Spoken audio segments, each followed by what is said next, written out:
Week 14 of the NFL season is officially in the books, so in today's video, let's go ahead and go through every single game of week number 14 and give my honest reaction. But if you guys do go on to enjoy the video, make sure you guys hit the like and subscribe button. We are this close to 10,000 subscribers, so if you aren't subscribed, please consider subscribing. Let's hop into it though. And we are going to begin with the Detroit Lions versus the Green Bay Packers on Thursday Night Football. In the first half of this game, the Detroit Lions I don't want to say dominated, but played very well in the opening half of the football game. They had a considerable lead heading into halftime until everything kind of fell apart in the early third quarter. The Green Bay Packers go down, put together a nice touchdown drive, and then Jared Goff throws a pretty bad interception. Then after that, it felt like the Detroit Lions were kind of playing from behind, but of course, they're the Detroit Lions. They put together some drives and got back the lead heading into the fourth quarter. And then in the fourth quarter, it just came down to which team was going to make the right plays at the right time, and of course, the Detroit Lions would go on to prevail. Now, for the Detroit Lions, this is a really good win versus a quality opponent. It may not have been the typical domination fashion you'd like to see from the Detroit Lions, but they're still one of the best teams out there. This was a very good victory. Whereas for the Green Bay Packers, this is a frustrating loss. It is nice to see this team play very well against a really good team in Detroit. Unfortunately for the Green Bay Packers, they just haven't really beaten too many great teams this year. They beat the LA Rams, they beat the Houston Texans, they beat the Niners, and they beat the Dolphins. Those are four good teams, but I think in each of those games, there's something you can point to kind of give an excuse as to why the Packers won the game and why their opponent lost. So yeah, I'm a little bit skeptical on this Packers team, but if they keep playing like they did on Thursday Night Football in future weeks, they're going to win a lot of games. Then moving on to the noon games on Sunday, beginning with the Pittsburgh Steelers versus the Cleveland Browns. The best way to kind of sum up this game is the Browns made a bunch of mistakes, and the Steelers didn't make as many mistakes. The Steelers were 6 of 14 on third down, only had 1 turnover and only 6 penalties, whereas the Cleveland Browns, 2 of 13 on third down, 9 penalties for 81 yards and 3 turnovers. If you actually look at the general statistics, the Browns actually outperformed the Pittsburgh Steelers in basically every category. They had more total yards, more passing yards, and almost essentially a couple less yards in the rushing departments. The time of possession was very close, but again, like I mentioned, this game was won by the margins. The Pittsburgh Steelers played a better football game, and they won. I thought Russell Wilson was fine in this game. He wasn't perfect. Again, Russell Wilson has had better weeks. He only had around 150 passing yards, but he didn't turn the ball over. I thought he managed the game properly, made a couple big splash plays when he could, and again, didn't really put the ball in danger that often. The rushing game wasn't quite there, but as long as they didn't turn the ball over and make a bunch of mistakes, they were going to win this game. This is a good victory for the Pittsburgh Steelers because obviously a few weeks ago, you ended up losing to the same Cleveland Browns team, and yeah, you get redemption for that one. The Browns are one of the worst teams in the NFL. They're going to have probably a top 10, top 5 pick next year, so we'll see what they can do with that pick.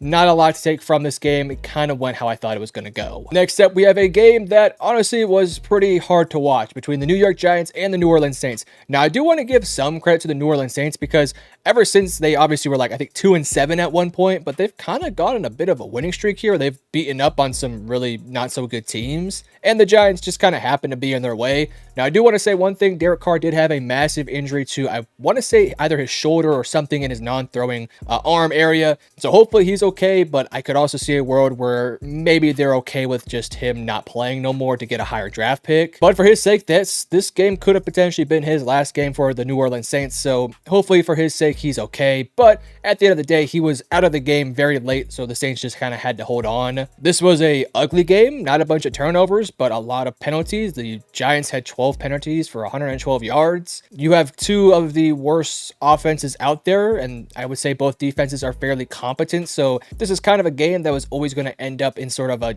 ugly slugfest and just kind of comes down to which defense can make the better plays. Offensively, both offenses were not very good today, which I'm a little bummed out about with the New Orleans Saints because for the most part, the Saints still had their main guys like Alvin Kamara and Derek Carr, whereas of course the Giants, you don't have much on the offensive end. The final score was 14-11. It was an ugly game. Not a lot to take from this game, to be honest with you, because both these teams are not going to be lobbying for a playoff spot, but I did want to at least give some credit to the New Orleans Saints for putting together a couple wins here lately to at least show that they're fighting for their interim head coach, and who knows, knows? Maybe he could be the future head coach for this team. Then we move on to the Miami Dolphins versus the New York Jets. I know the New York Jets are 3-10. I understand they're not having the season that they would like to have. But this game right here should at least give a glimmer of hope to a lot of Jets fans out there, especially if Rodgers does come back next year. Because I'll say it, I thought Aaron Rodgers played pretty damn well out there. On the day, he was 27 for 39 for 339 yards and a touchdown. Again, he's a little bit of a statue in the pocket, but I also thought he made a couple nice plays kind of moving around in the pockets. There was also a couple of plays where I saw him dissecting the defense by telling a guy to run a different route. That was honestly very nice to see from Rodgers because it feels like we haven't seen that Rodgers the past couple weeks.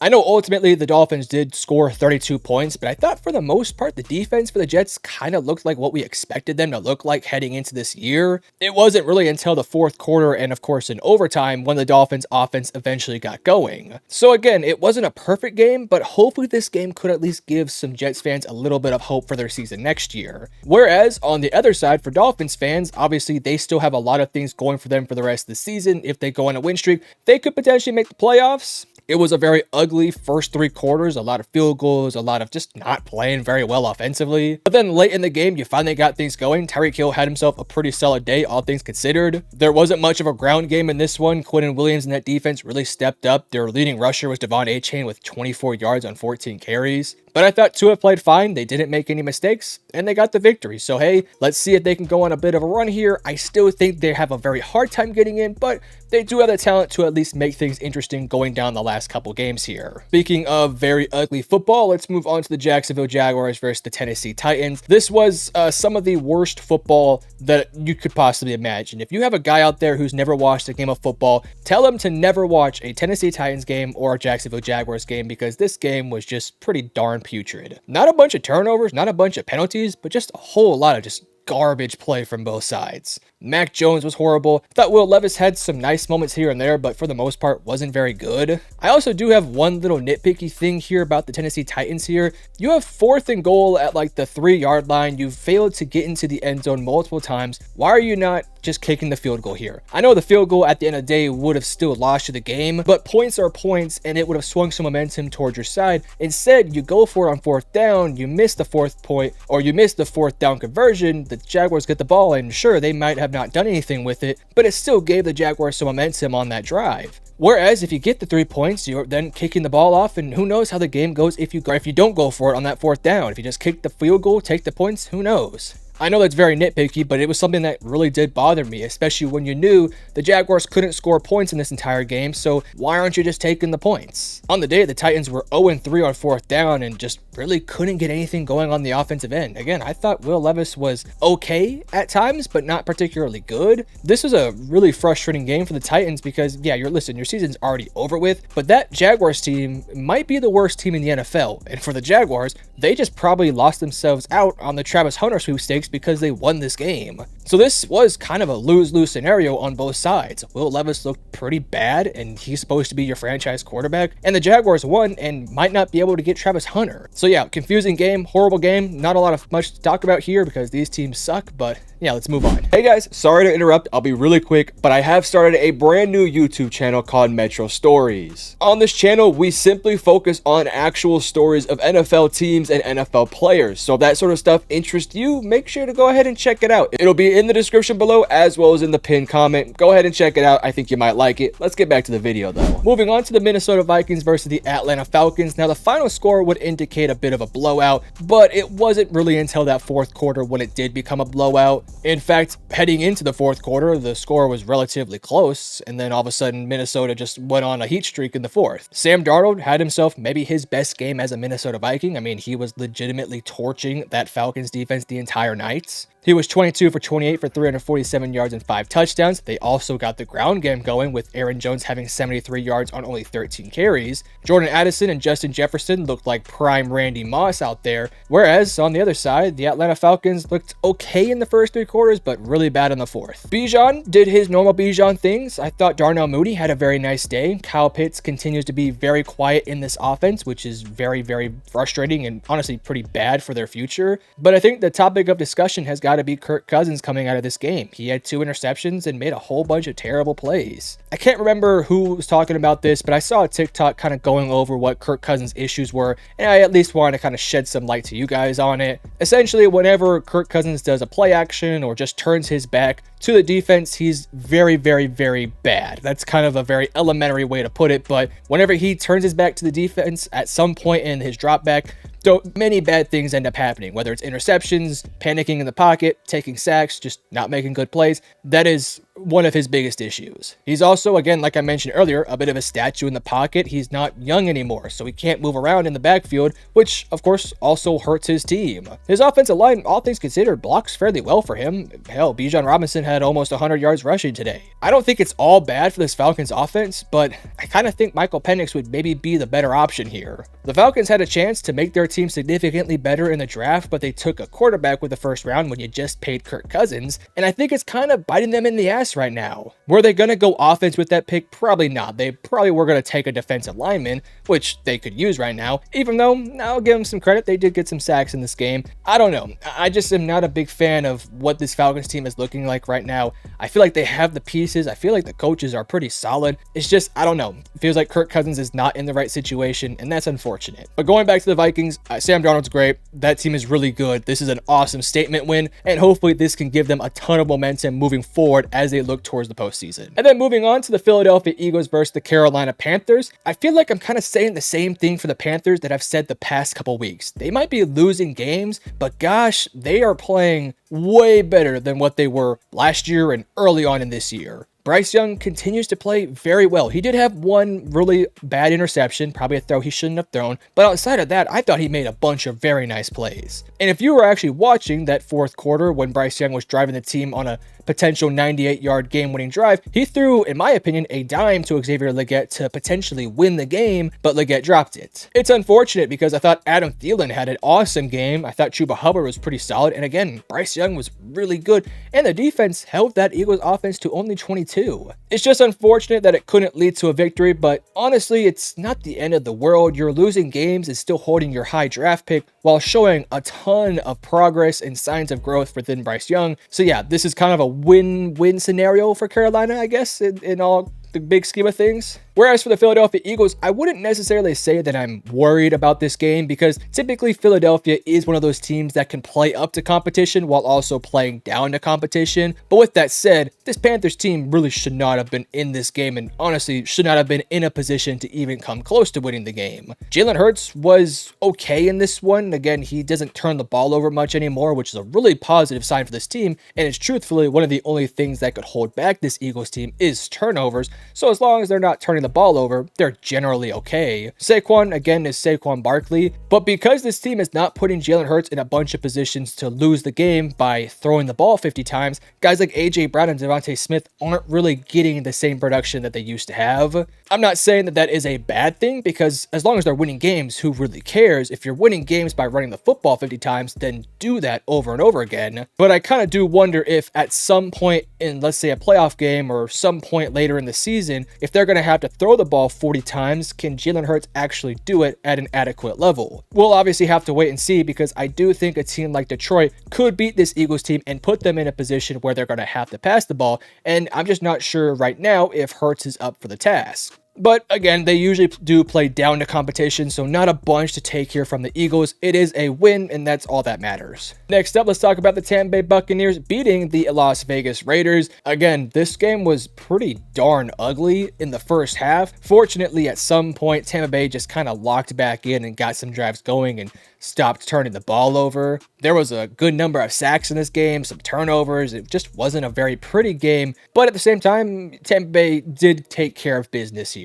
They dominated it for the most part, the yardage of the game. They didn't win time of possession, but they were able to move the ball when they weren't getting sacked or when they weren't making mistakes to get points. It always kind of felt like Las Vegas was never going to have a chance to win this one, but I would have preferred to see Tampa Bay be more dominant in the second and third quarter because they really weren't that good during those times. They came out in the first quarter, scored 14 points, looked like they were going to cruise to a victory, and then they kind of let Las Vegas hang around in the second and third quarter, which you don't really want to see. Now, the good news is, again, you won the game, and hell, you're actually first in your division somehow, which is all that matters to them. But again, I just would have preferred to see them look a little bit better in this win. Whereas for Las Vegas, Aiden O'Connell did not finish this game, which, I mean, let's be honest, who cares? Aiden O'Connell is not a very good quarterback, and they're probably drafting Shedeur Sanders in the offseason, but there was some good signs here. Brock Bowers continues to look good. The defense made a couple nice plays, but again, this Vegas team just really sucks, and I don't know what's going to change this offseason, but I imagine there's going to be a lot of changes, whether it's in the coaching staff or on the roster.